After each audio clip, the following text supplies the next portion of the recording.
Hey guys, welcome to the newest episode of On That Note with Parker Whirling. Today's guest is an Atlanta rock band whose debut self-titled album is coming out November 11th.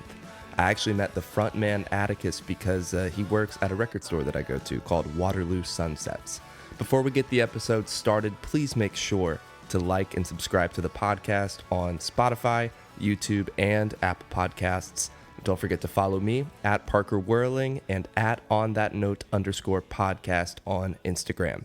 And on that note, please welcome the Corduroy Blue. All right, I think we're good, man. I think I found them. I'm not gonna lie to you. I did not think I was gonna have them. I'm not It would have been cool. What we like, would have had to have done would just be, I would have to make sure I'm not talking at the same time as you. Oh shit, that would have been fun. Yeah, I've done it before, and it becomes like, it's a little hard to do that because you want to like interject, but you have to not say anything, and you have to like wait a second before they're done because you know that there's a lag too. So I appreciate you just getting the headphones. It's gonna make editing a lot easier for me. Yeah, no, it'll be like if we did do it, it'd be like the sportcasters that are like, all right, back to you. Yeah. Yes, exactly. Also, I'm gonna address this really fast because I probably will be insecure about it. If I look like I'm a fucking gnome sitting on something, it's because I'm sitting on my speaker right now because I don't have like a chair in my room. So, yeah, I've got my like water and my coffee on one speaker, and I'm sitting on another. It's rock and roll, baby. That is rock and roll. You're gonna be really working on that posture throughout this podcast. Yeah, exactly. Episode. I'm just gonna be like sitting like this. Yeah. Very prim and proper. Yeah, exactly. But yeah, back to the self-titled debut album. It is coming out November 11th, right? 11/11. That's right. That's cool. right, man. So it's only a month and a half away. How are you feeling about it? Yeah, it's crazy. It's crazy that it's coming up so soon because like, you think that a record is so different from like, you think, oh, I've released singles before, I know how to do an album. Like, no, it's so different. Like, first of all, like the amount of importance that something like that is put, like, that's supposed to last you a year or two, that whole project, not necessarily these days with the internet, everything moves a little faster. But I'm kind of the camp of like, I like when records last a year or two, like the era lasts that long, and then, around the year mark, you start working on the next stuff, and then the following year it comes out. But so, that's different. We started this in March, and like, sure, we're not able to get in there and like record every day, hence why it's the November 11th release. I thought ahead, but yeah, we've just worked so hard on it. It's been like a real grind, and then also figuring out how to promote it properly, hence why I'm doing all these podcasts and like different interviews, and just, so when it comes out, that everybody's little niches are kind of all hearing about it. And then you're just trying to figure out, like, what's the best bang for your buck? Like, there's a lot of scams out there. What's the right thing to do? And what to stay away from, who to send stuff to, who not to send stuff to, how to send it. Just all these different things I'm learning with each single, that I'm trying to perfect for when this comes out. And also, like, it can be hard, like with TikTok. Everybody on TikTok thinks they know the key to like getting you, listeners and streams. And so you just got to tune it all out because everybody's got their own way of doing it. And so you just take everybody's opinion and just kind of have like a dialogue with yourself, figure out what's right for you. Anyways, it's just been a lot. My brain's working, and because Luke is here in spirit, by the way. Just pretend he's right here. Shout out to Luke. Yeah, love him. Best drummer, best vocals, best guy in the game, and best brother. Best brother. That goes without saying. I love that guy. He's my favorite one because he's my only one. But, no, I'm kidding. I love him, and that's the other thing too. Is like doing it with him makes it so much better. That is cool. It's a little family affair.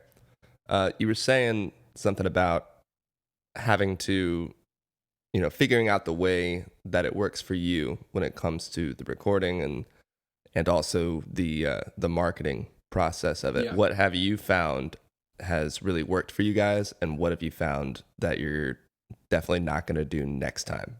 Yeah. Well, recording, it was cool because we played a show February of this year. We hadn't decided that this was going to be our album year, like, at all. Like, well, I wasn't thinking album for a long time. Like, just because we've been playing music for a while, but the Corduroy Blue has only been around since July of 2020. And we had only we released a single in July of 2020. We released a single in April of 2021. And then we released a single in October of 2021. We hadn't covered a lot of ground, but we hit in terms of how much stuff we're putting out. But people were coming to these shows. I mean, we had sold out Smith's like after the second single, So it was just like people were automatically. I mean, "Give Me Love," our first single, still is our most popular song. It just seemed to hit for some reason, locally at least. Like, I mean, it has that Greta Van Fleet Zeppelin thing. I think people really like that. But so I mean, that song pretty much carried us in the beginning. But essentially, what I mean is, like, we played a show in February and people were singing our unreleased stuff, like shouting it. And I was like talking to Luke. I was like, all right, I feel like there's a shift here. Like, it's not just our friends, not just our family, and they don't just kind of care. Like, they're singing unreleased material, stuff that we've only played like once or twice. And they're all really into it. Everybody's having fun. It's like we're like, I think the music industry is like a sphere of people who are actually doing it or making money, who actually matter. And then all the locals are like, almost playing Guitar Hero to it, like it's a reflection. Like, I'm just on the, like I'm on the outside doing my thing, and like we've been that forever. Like, oh, like you have your little pocket of people watching you, but the actual thing's going on in the middle. Mm-hmm.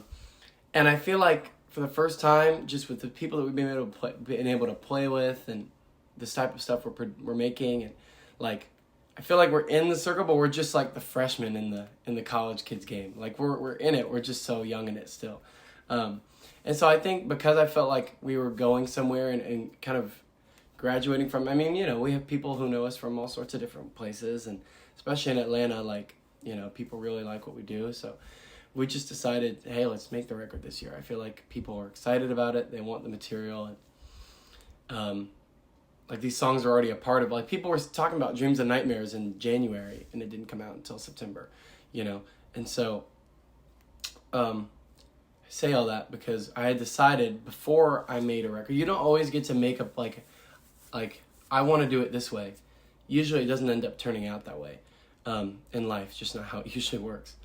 But I had decided before we made the record, I was like, I want to somehow be backed or labeled or funded or something before we make this record. Not because, like, it was more for what that meant. Like, I just want to have somebody on our behalf, like, rooting for us or working for us or on our behalf, like, in addition to me supporting this record, because I don't think I can do it by myself, And it's everybody wants that, but I just decided before we made this record, and it was really cool. We ended up being able to work with Will Turpin from Collective Soul. He owns the studio that we work out of. That's so cool. Yeah, dude. And we signed a production deal with them. They really liked the record, and so it's essentially like they waived all the studio fees. So, like, there's no per hour, there's no, like, if we had just used all their in-house people, like mixer, producer, like, we wouldn't have had to pay anything on the front end. You know what I mean? It's like a deal. So right. On the back end, but even on the back end, it was a great deal. It was like, it was an amazing split in our advantage. Like, it was like just really cool of them to do that. And we ended up using our own producer that we trust because he's done every song with us since. And then we used like a class act mixing guy from Atlanta who's done, like, you name an Atlanta legend, like, he's had a part in a record of theirs. What's his name? His name's Sean Grove. Like, he worked with Outkast, Matchbox 20, Elton John. Oh, wow. Like, yeah, like, he's done some, like, serious shit. Yeah. And everybody took a pay cut for this. It was just, it worked out so beautifully. And so, and the great thing is the production deal is more than a production deal because of the guy who's working with us, Will Turpin from Collective Soul, just like having his name attached to it, having his vibe, his mentorship has just been really great for the whole thing. So that's awesome, man. The production of it does sound like just very pristine. You know what I mean? Especially for a debut album, you guys really swung for the fence here. Yeah. Who would you say you look up to in terms of songwriting? Well, first of all, thank you on the production thing. I don't feel like that's the other thing I think that makes us a little unique is I feel like, and I love like the garagey sound. I even love like a slightly underproduced sound. I think it bodes well for like indie music and garage music and punk music, which I love all of that. Sadly, I'm not that kind of writer or that kind of musician. Like I'm a man from like Yeah, it'd be a lot cheaper if you were. Oh, don't you know it, dude? We worked like 3 days on the reggae section. Like, it's like, it was worth it though. It was. I mean, it sounds great, but it's like, I mean, we're cut from that like Queen, Beatles, McCartney cloth. Like those guys didn't cheapen the production process, you know. So like, I mean, the Beatles sound insane for that era of music. Like, yeah, truly. Like, sure, the production doesn't sound great by today's standards, but if you're talking about then, like, if you're saying, oh, that's kind of like we're still talking about the production tricks on those records, and they're 60 years old, some of them. Right. Like that's fucking nuts to me. So, anyways, it ties into my songwriting, but I just think that's an interesting point to make. Like, we have to produce our music the way that we do. I think first of all, I mean, I think it's about what you want. Like, we really want to be a mainstream nostalgic rock and roll band. Like I'm cool with being hey, like we're an Atlanta band, or I want more than that for what we do. And so I think to appeal to like a mass audience, we wanted to produce it that way. Anyways, songwriting, I mean, McCartney, Beatles, of course. Yeah, it's very well documented on the internet that I'm a Beatles fan, Oasis fan as well. For anybody not watching the episode, he's wearing a Beatles shirt right now. Yeah, which exactly. Is always a good sign. But yeah, I hear some Elton John in there for sure. I do too, and Billy Joel as well. Okay, yeah. I hear some Billy Joel, like a song like "Nature of the Game." It's also just like, I mean, all these songs are like 3 artists combined, because I'm not somebody who likes to repeat myself, and I'm not like gonna go through an Elton John phase and write like 5 songs that sound like Elton John. I'm gonna write like 5 songs with Elton John as one influence on it, you know, and then have other people sprinkled in. Like "Nature of the Game" to me that's a mixture of ABBA, Billy Joel, and Elton John. Mm-hmm. It's like what that song sounds like. But I think also Elton John, because of the way I play keys, like it's very, I mean, he's fucking way better than me, but I'm talking like just the pure emotion of it. Like I watched Freddie Mercury, like the way that they played is kind of like, I'm not technically very proficient. I can get around and do what I do, but it's all about the emotion and the power. And I think it's funny that most people, when they think of the Corduroy Blue, they think of that keys piano sound, which I think is funny because I've only been playing piano for like 3 years. Wow. You know, two or 3 years. So I just think that's really cool. But yeah, definitely Elton John. Simon and Garfunkel. Paul Simon's a big one when it comes to like the slower stuff. I like him. Some Prince, for sure. Definitely, yeah. Noel Gallagher, because he's the writer, even though I'm trying to get Liam's attention right now. I was going to say, why don't you tell everybody what's going on in the Liam Gallagher world? The Liam Gallagher saga. Well, I mean, I just think that like the world is so connected these days, you might as well shoot your shot. And I'm not talking about Tinder dates, I'm talking about meeting your legend. Yeah. And so I was like, I don't know, I mean, I was just just bored and like, maybe Liam will respond if I start talking back to him. Like, if what day of DMs are we on right now? Is it 5? We're on, today's 6. I haven't done it yet. But day 1, I was like, come on, lad, you know what I mean? You know, get in with it. You know, get on. I love how I can tell that the messages you're sending are in a British accent too. Yeah, I'm like, come on now, be alright for it, you know what I mean? Just get on with it. And then I posted on TikTok too. For anybody who doesn't follow my TikTok, if you want to follow this even deeper, I post a picture of myself doing something cool, like playing music usually, because that's the only thing I'm good at, and then I post a message next to it, and it's actually done pretty well. I feel like when it gets to day 100, the internet will root for me. I don't know, man. Maybe day 6. Maybe that's the day hopefully. That he just hits you up. I'm feeling it today. When this comes out, it'll probably be like day 50 or something. I don't know. Yeah, maybe that'll be my lucky day. Maybe, man. But you never know. That's why you shoot your shot. My dad always said, if you don't ask, the answer's always no. Yeah, exactly. And also, I'm doing my actual homework. I actually like go on LinkedIn every day and like find people's booking agents and booking managers. So I've got Liam's booking agents on my LinkedIn as well. So if this street guerrilla tactic doesn't work, I can go through it the more traditional route. So I've got all my bases covered. That's a really smart idea, though, is going and searching up, your idols or even people that are a little more within arm's reach and seeing who Yeah. they're working with. And you'll be amazed how many people will actually get back to you if you reach out. Like, that's what this podcast is. There's so many people I have reached out to that I never really expected would come on the show. And they did because, just shoot the shot. You send an email or you shoot a DM and that's it. I saw that, actually, funny enough. I was doing some on-the-note research, and I was, like, looking at some of the people you've had. I was like, that's really cool. Like, who struck you? I'm curious. Honestly, it's funny enough, like, I don't know if I even knew any of them right off the bat, but I, like, saw them, and I was like, let me see what they... And, like, they had a really great following. And I was like, that's awesome. It was just some of the last few that you've done. I was like, that's really fucking cool. So I was like, go Parker for that. Thank you. Well, it shows like the kind of... Cause I'm going to tell you right now, for anybody who wants to get their music out to people, LinkedIn is the place to do it. That's how I've done it. Oh, wow. And I'm telling you, I've met so many people in sync, in publishing, in like, people who want to do interviews. And because I think everybody on LinkedIn, as opposed to Instagram, I think everybody on Instagram is just trying to like post what they do. And I've found that some people don't want to talk business on there, which I 100% understand. It's helped me obviously a lot, but I can understand people I don't know very well. LinkedIn is a place to connect. Like, that's the purpose of it, is like to connect for business / like whatever that purpose is.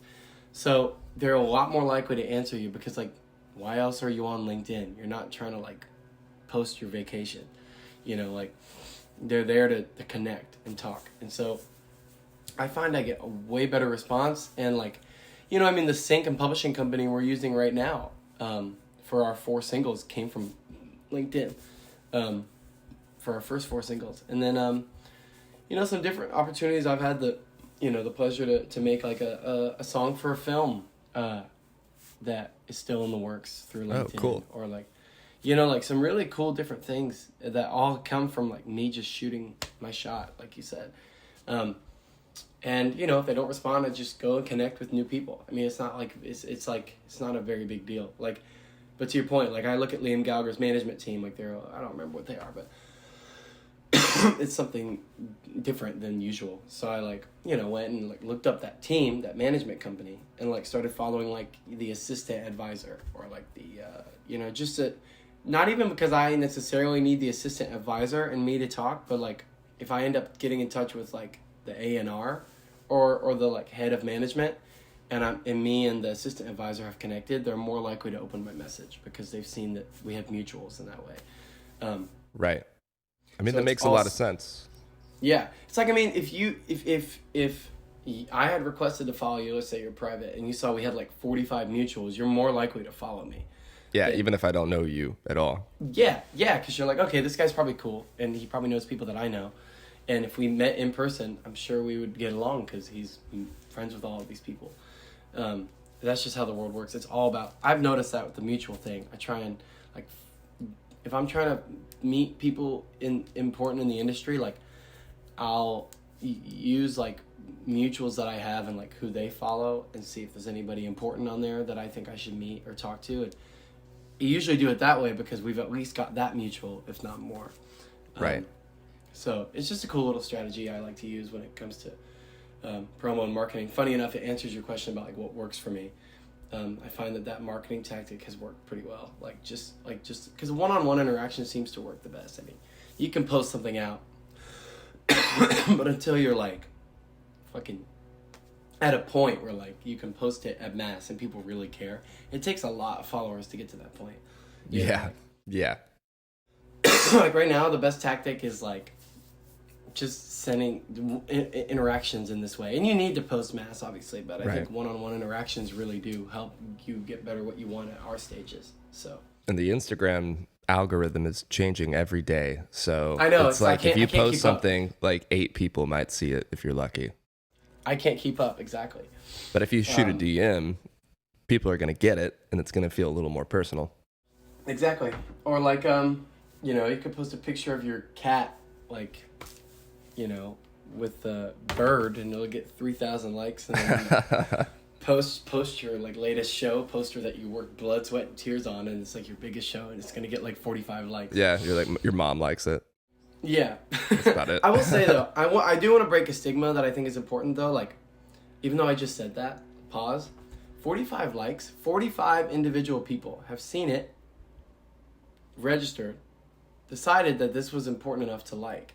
Some of them have even commented. Like, that's a win. Like, I think that our social media is like, because people are so connected, there's such a standard of like, this amount of likes equals success. Like, everybody's at their own pace. The fact that 45 individual people, I mean, imagine if 45 people complimented you in one day. That's a fucking overload. You're like, yeah. You're like, Jesus. Like, I mean, that's amazing. But like, I mean, that's what the internet gives you in a span of like 10 minutes. It's crazy. Yeah, we're just so conditioned to what we have right now that we don't really think about it like that. Yeah, exactly. And I think we should, because it's dangerous for mental health to attain for that and reach for that number when like sometimes you just might not get that, and that's okay. Or if you do, you shouldn't put so much value on it because it's just a number. And the fact that anybody at all in the middle of their day, I think that's the other thing with creatives. Like, nobody owes you their time, their money, their anything. Like, you decided to be a musician. Like, I'm not naive enough. That's what I always tell people. I'm not naive enough to think that anybody cares about TCB more than I do. And that's okay. But they obviously care enough. Like, but it's cool. So, like, that. So I know that. And so I'm not expecting anything or like need anybody to like it, because I chose this and I love it and I like it. It's now supplemental that there's other people that enjoy it, and it allows me to keep doing it because other people enjoy it, you know. But I think that's a good shift to make, like not trying to get everybody else to like it to make you feel valued in doing it. It's got to come from you first, and you have to know that people don't owe you shit. Like, if they buy something or they go to a show, like that's an honor, you know. Very true. Yeah. So, and thinking about it that way keeps you grateful, which is so important, because it can be very easy to get jaded real quick. Totally, 100%. So when it comes to marketing, obviously we just covered a lot of more logistical or practical parts of that. In terms of creativity with marketing, do you have a particular ethos around that? I know that you guys are very particular with the visuals and everything. Is there like a standard you have, or, you know, like a motto you guys live by? Well, I think that's really cool that you notice, and we get that a lot. Like, that people really like the visuals, that they like. That's a big part of our band, which I think is obviously a success and a win for us. Like, well, first of all, I'd like to shout out Matthew Fain. He lives in San Francisco. He's like the third member of TCB. Has been there since the beginning of our first band. And pretty much any picture or video that you saw or visual from like 2017 till this year was all him. Like, I mean, there's exceptions, but for the most part, it was all him. And he kind of us coming together when I first started writing music, and he first started like picking up a camera, and how quickly proficient we got individually at both of those things. Like, we grew up together, we did it together. He kind of molded our visual style, and it became very important to us really fast because we had somebody like him with us. Like, you know, it's kind of like, I like how Brockhampton is like a boy band, and like some of the guys in the band are like producers or like photographers. Like, it's a band, and not everybody in the band plays on stage. We should normalize, like, they're still a band, you know. It's like everybody's involved in it. It's more like a culture or a community. Like correct. And I think the Corduroy Blue has a community like that. Like, and especially with somebody like him, like, he was our third member. Like, we would promote it that way. Like, you know, he was in our pictures for a while. Like, you know, I mean, when he wasn't behind the camera, he was in our pictures. And you could always tell when Matthew took a picture, because Matthew has a very specific style. And unfortunately, we archived a bunch of stuff for the album rollout. Once it comes out, we'll add everything back, and then you can go back and see all the stuff that he's done. Because this year he still does like designs and visuals and edits, but he's not physically here to take stuff anymore, which has been a big blow, to be honest. But I think we've kind of but he helped us establish so much of what we already do that I kind of am able to tell people like what I want. I think the big thing is knowing like what works for you. Like, I know some bands like not like having art and having them not be in the picture works. Like, you know, I'm trying to think of a band like King Gizzard and the Lizard Wizard. Like, you don't see those guys much. Like, they just post like these crazy arts and graphics and like you know, with a band like us, like just me and Luke being brothers, you know, we look alike, we have a cool look. We need to be on the cover, you know. We usually need to be somehow involved in what the visuals look like for the most part, and we usually do. And I like that's something that we did subconsciously, but like us being like just hammering in what these guys look like, because that's a huge part of our appeal. I think is like the fucking high-heeled boots and the leather jacket. Yeah, and the 6-inch boots.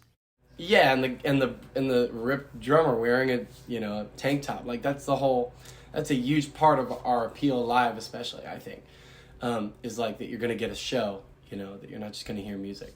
Yeah, I mean the visuals to me are just as important. It's a whole other side of it, and if you don't address it, I mean, I don't know. Some people get away with it not caring. You know. At that point, like if you look at people like that, like who are they? Like they're usually already established. Like, yeah. I don't know many people who aren't established at all, like who are trying to establish themselves currently, unless they're going for like a niche. Like if you're just going for like the Atlanta niche or the Athens niche or the Nashville niche, like you could probably get away with it, just fucking freeballing it. But like if you're trying to build a real following audience, like beyond the scope of your city, like you're gonna need a good visual, I think. Yeah, I agree. Cool, man. Well, that's going to take us over to the last 5, where I'm just going to ask you 5 quick questions and we'll be done. Hell yeah. Hell yeah, man. All right. Number 1, in the studio or playing live? It's funny. Usually I throw a third one in there. It's like writing songs. Writing songs is I like better than both of those things. Someone said that on this. Only one other person has said that. They were like, I like the writing part. So that's cool. Me too. That's my favorite part. But if you... live. I like live better. I sometimes can't stand the studio, but it's fun when it comes together. But so live. I mean, yeah, there's a particular energy when you're playing live that you just aren't going to get in the studio usually. Yeah, especially for me. Like I kind of space. You've seen it. Like I kind of just space out a little bit and just do whatever the fuck you saw. Like I don't really remember it. I just remember it being fun. Yeah. I just remember it being fun. Question number 2: what's a perfect album front to back? A perfect album. No skips. Yeah. See, it's funny because some of my favorite albums have flawed songs on them. Yeah, same. Like my top 3 albums are Abbey Road, Nice. A Night at the Opera, and London Calling, and all of them have at least one skip song. Which one on Abbey Road do you skip? I guess I would say Abbey Road's a perfect album, but I mean sometimes the whole like Maxwell Silver Hammer, you can say it. No, I love that song. Everybody hates that song. It's a little kooky. It is, but I mean, me and Luke actually love that sound, like that stuff, and like When I'm 64, the weird shit that they did. It's so strange, but there's a part of me that I also grew up on it too, so there's a nostalgic factor there. Yeah, I'm sure if I didn't grow up on it, I would think it was stupid, but I don't know. Like sometimes, like when I'm just trying to hear like bops and bangers, sometimes like it starts. The medley starts off so good with like You Never Give Me Your Money, and then it goes to like Sun King for a minute, and I'm not it's just whatever. It's fine. Yeah. You know, like Sun King to Polythene Pam. If I'm not in the mood for it, it's like I just want to get to She Came In Through the Bathroom Window now. Yeah. I mean that song rocks. Yeah, I mean, but I'd say that's I'm splitting hairs. I'd say that's a perfect album. Funny enough, I love the 1975, and I think their second record, I Like It When You Sleep, is a perfect album. Mm-hmm. That song that album is great. I love that record. It was a big record for me. So I'd say Abbey Road, and then that. Nice. That's a solid too. That spanned like a time frame of 60 years. Yeah. Yeah, exactly. If I've had those 2 albums, I think I'm good. Nice. That's nice. We'll leave it at that. Question number 3. Who would be your dream artist or producer to work with? Artist is McCartney, because first of all, I've heard he's super nice. He does seem like just a nice grandpa. Yeah, and because he's nice, nobody gets the ability to say, no musician gets to be an asshole. I'm sorry. Like, if Paul McCartney is nice, you don't get an excuse. Like, yeah, that's true. He He is the musician of all musicians, and if he's humble and he's cool and he's kind, you don't get to say like, "Oh, it's rock and roll. I'm just gonna be a fucking asshole." And I'm talking as an Oasis fan, like, Yeah. like, guys, fuck off. Like, just get along. Like, it's not like if Paul McCartney's doing it, then you guys can do it. Like, I swear you're not more important than him. Yeah, that's a good point. So I'd say him, and then a producer. You know what? I'm going to give my boy Christopher Allen Yates a shout out. He's our producer, and I wouldn't want to work with anybody else but him. Nice. Christopher Allen Yates, I wish that the world knew about him because everybody would be wanting him for their records. Is he in Georgia? He's in Atlanta, yeah. I mean, he's Cool. everywhere. I mean, the dude travels in a bus, and he just like is a nomad of life. And yeah, if everybody knew about him, I mean, he's like, I don't know, we say he's like a 25-year-old in a 50-year-old's body, but I mean the dude is like so open-minded. I mean we're in the studio and he's like talking about how much he loves Dua Lipa as like a 50-year-old. Like, That's awesome. Amazing. A 50-year-old rock producer talking about Dua Lipa. I was like, this is amazing. Yeah, so if you guys ever need any production work, go get Christopher Allen Yates. I really wouldn't want to work with anybody else. I mean, my second pick would be maybe Nigel Godrich. Ooh, yes. Huge Radiohead fan right here. Yeah, big time. And I liked his record with Paul McCartney, Chaos and Creation in the Backyard. Yeah. Super cool. He challenged McCartney a lot on that, and I really love that. I didn't even know that they did a collaboration until about 2 years ago, and I have been obviously a huge fan of both for a long time. So when I found that out, I couldn't believe it. Yeah, it's crazy, and you can hear it a little bit if you listen. Like some of the soundscapes are very Nigel Godrichy, and McCartney is really pushing himself. I feel like because apparently like Nigel like told McCartney, "Hey, I don't like this," or like imagine telling him that. Yeah, you know? Yeah, no pressure. I'd be like, "No, I'm good. You're great, Paul." Yeah, anything you want. Yeah, exactly. But he did. He told him what he liked, what he didn't like, and it ended up like making him better, and which you would never expect. But I mean, that was like a high point in McCartney's like later solo career. Yeah, that first song, is it Fine Line? Or It's a Fine Line? Yeah. That song is amazing. Yeah, and then Jenny Wren too. That's like the sad version of Blackbird. It's so good. Yeah, good point.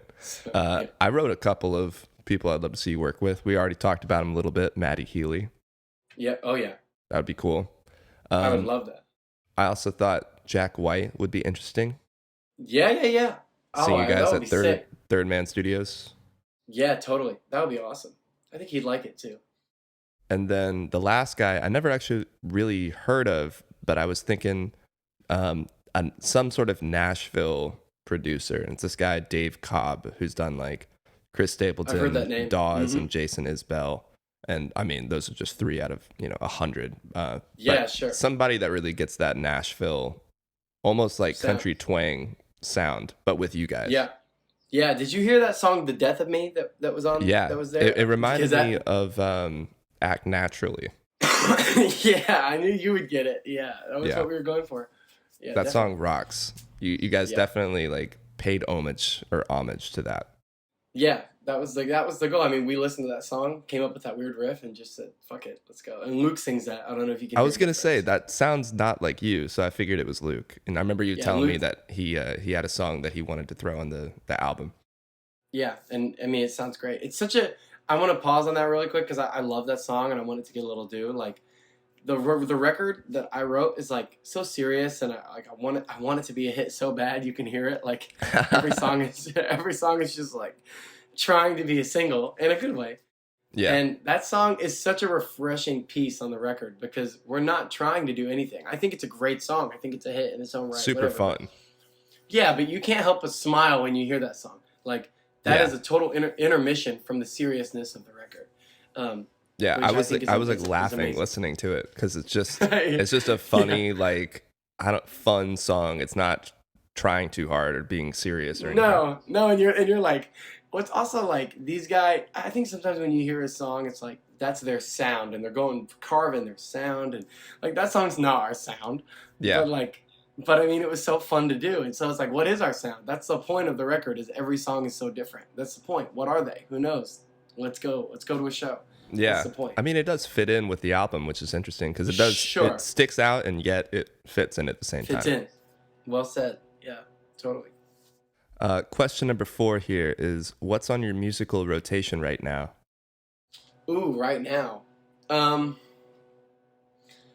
let's see. I'll just name a few things. Supergrass, I Should Coco. Oasis live at Nebworth. Nice. Yeah, gotta have it. Um, I just saw Elton John, so I'm going back and Yeah. listening to some of the B sides, and I'm really enjoying that, like Tumbleweed Connection, and some of There's the a stuff lot on that. of there's a lot of Elton John that I do not know. I know I'll obviously the send hits. I'll send you a playlist because I think some of his B sides are. I'll tell you, Goodbye Yellow Brick Road is another really close, perfect album. Yeah, Like, totally. and I give that one more due than any of the other maybe for that because it's a double record. Like it's Oh yeah. it's like 18 tracks and it's like almost every song is perfect on it. Like I can't really think of a song I don't like on it. What else do I like right now? Stone Roses, they're self-titled. I think is amazing. I'm a really big Britpop fan, so I've been yeah. What are you gonna say? Is that their only album, The Stone Roses? They've got two. They've got that one Two. and then what's it called? Something about Second Heart. I don't. Second Coming. Second Coming is their second record. And Gotcha. They should have been huge. Big Star's #1 record. It's Yeah, just called that album's sick. Yeah, that's an amazing record. And then their second one, Radio City, is amazing. Are you a Sparks fan? I do love this. Yeah, of course. Yeah. I'm trying I love to that shit. figure that out because I want to okay. like them, you know. They're really kooky. Really weird. I think sometimes with kooky music, you just have to like take it in and like see the artistry of it. Like I love kooky music these days, especially working at a record store with a kooky record store owner. Like you just sort of learn to like it. Like I didn't like Todd Rundgren for a while. Oh and they're man, cut from I love him. Me and I like his hits, but now I like everything. And him and that he's worked with everybody. He's worked with Sparks. Todd Rundgren would be another one I'd want to work with. I'll add that to the list because he's a producer and an artist. I mean, he produced the band's one of the band's record, Stage Fright. He produced Patti Smith's new wave record. I mean, he's done everything.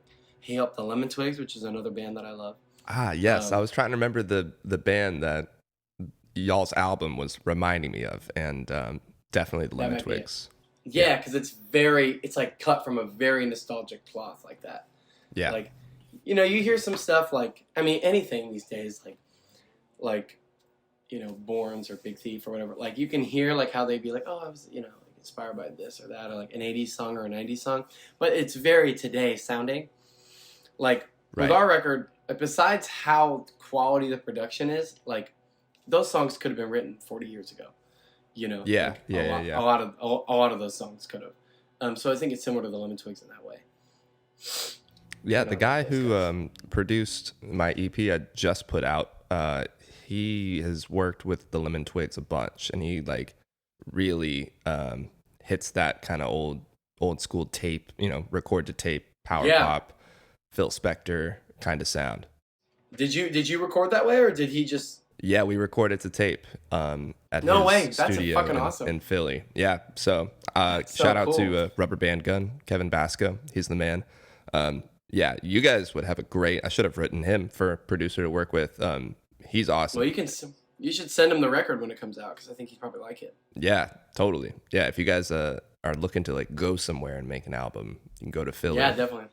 Yeah, that would be sick. Yeah, he records the tape. Everything is just in his like, it's like a townhome. And he's just tripped it out into a sick studio, and he just knows what he's doing. That's amazing. Loves y'all's kind of like throwback sound as well. So, dude, your EP was awesome, by the way, man. Thank you. I appreciate you checking it out. Yeah, I had to. Yeah, I think I listened to it 2 or 3 times. It was awesome. Cool. Thank you. Yeah, I appreciate it, dude. Well, last question here before we go. What's your favorite decade of music? Ooh. And recently, I've also been asking, what's the worst decade of music? So a little two-parter. Okay, this sucks. Well,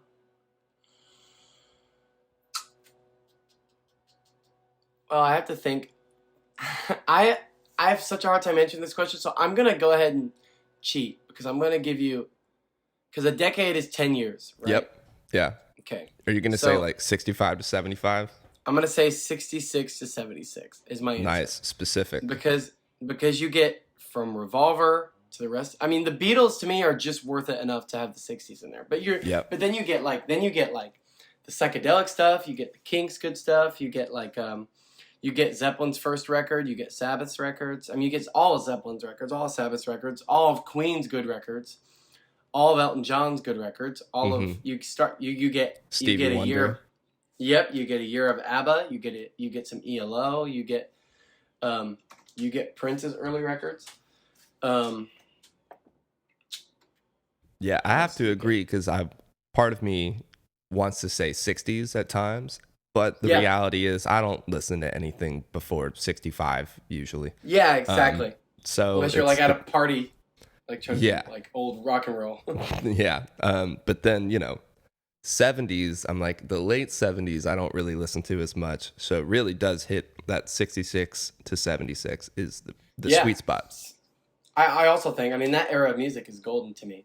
Like, what else? I mean, yeah, like I said, Queen is in there. And then, I mean, even if you want to get some of the guys from the 60s, like, let's just say you want Elvis or you want Sinatra, they are still making records during that time.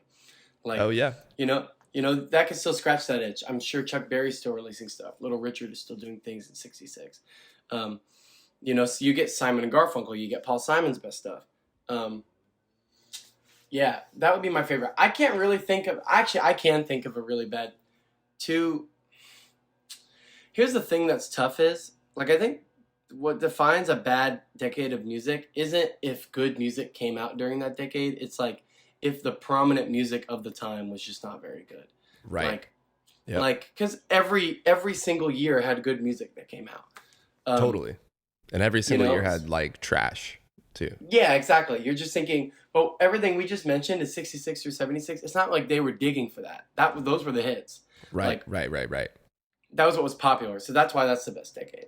I'm thinking like from 99 to like 2000. I've done like after 98, things start getting weird. Like things start getting like that band Aqua. They start getting like really sugary, dancey, like almost like a reflection of what the 2010s were like 2008 to 2014 or 15. Mm-hmm.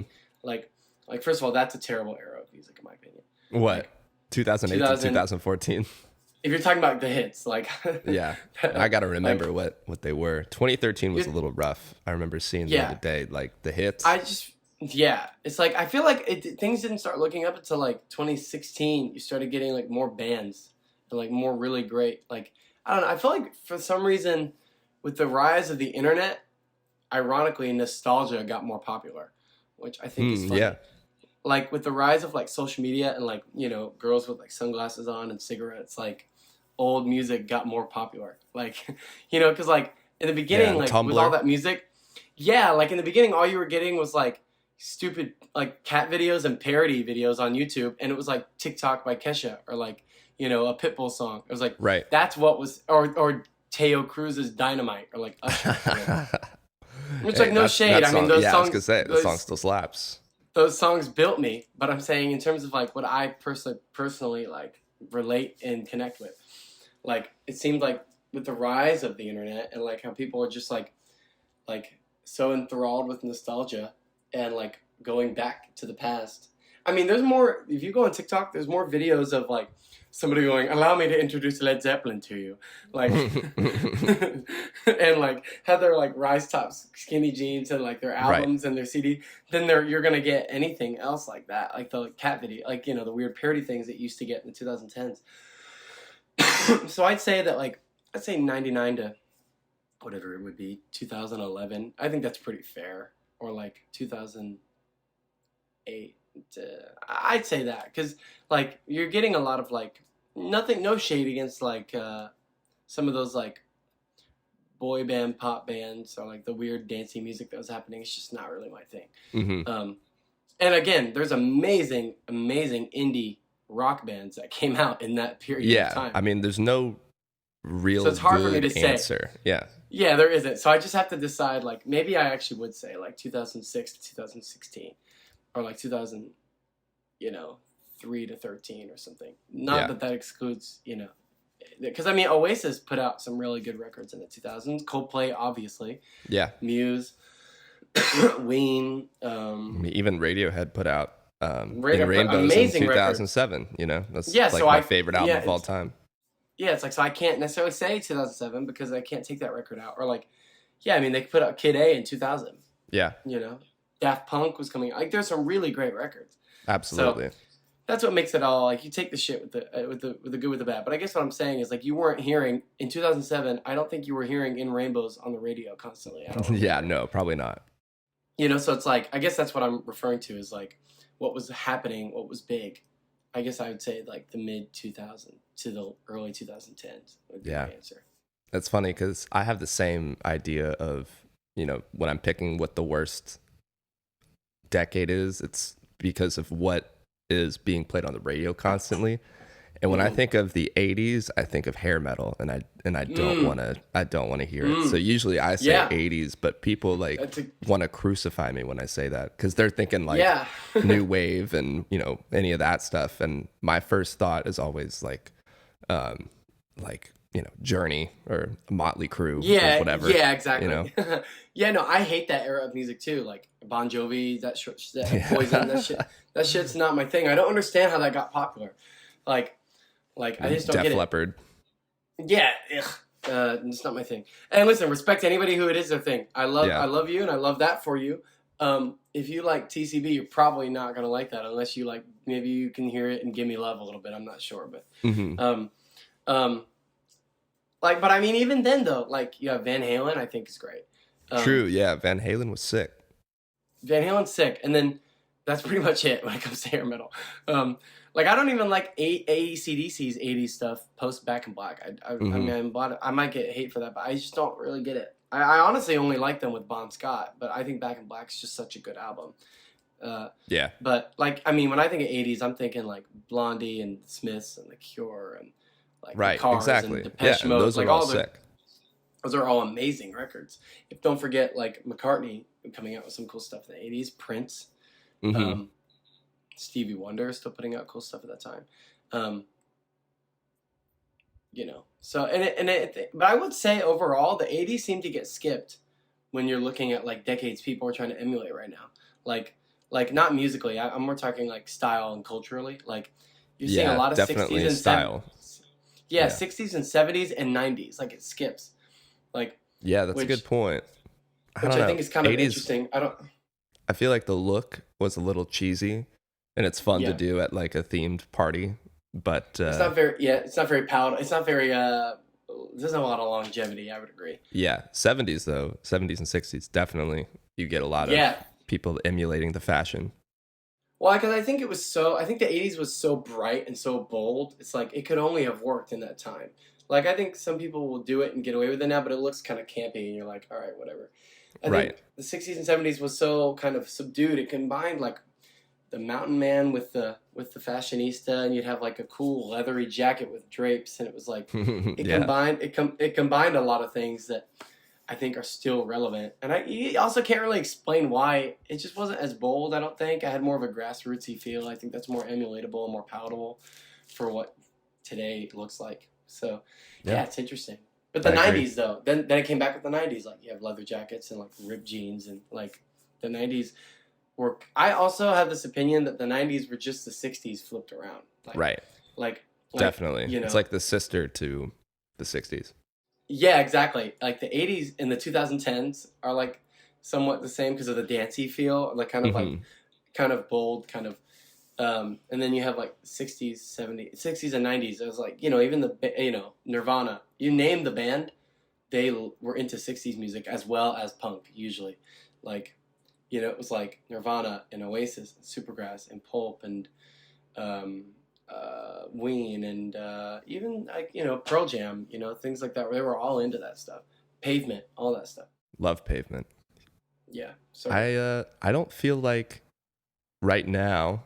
Maybe it's just because it's early or because we're living in it, but it's hard to say what the 2020s or the last couple of years, what, I don't know if you could say, oh, we're definitely emulating this one time because everything seems to be happening all at the same time because of the internet. It's also happening quicker. Like, Yeah, so it's hard to compute like, what's going on. like when I'm like 3 years ago, even a meme could last a whole week.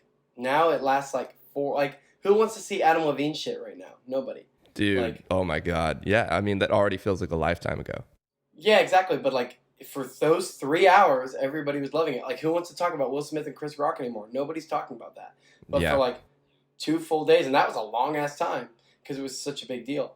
But like 2 days is a long time. So it's like now it's like with music and culture, you're not going to get a full decade of a certain vibe anymore. I don't think.